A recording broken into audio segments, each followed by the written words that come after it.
neno nataka hapa kutaja. Hii ni kwa Biblia. The Bible says in the books of Proverbs and Revelation, a person who lies hates the people he's lying to.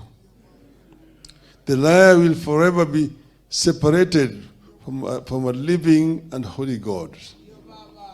The liar will have all the eternity to regret the deception they refuse to renounce, and they hear their lies echo in their memory.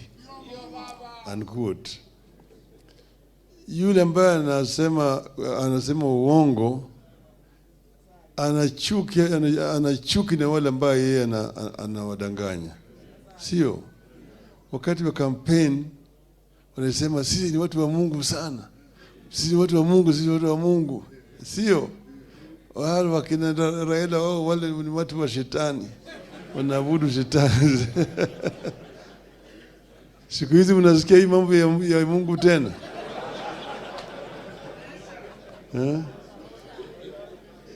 Ile lugha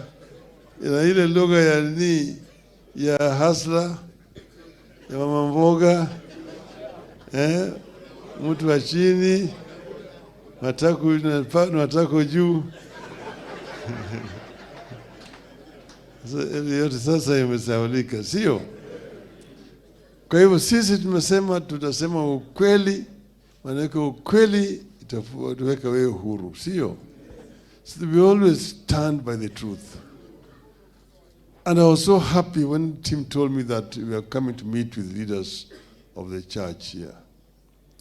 Na mimi nimekutana hapa, tumekuwa wengine wenu tumekutana wakati mwingine. Hapa tulikuwa mbeleni tunakuwa na kwanga hapa na Gumo, Fred Gumo. Siasa kali ilianza Nairobi hapa 1992. Baada ya multi-party kurudi hapa.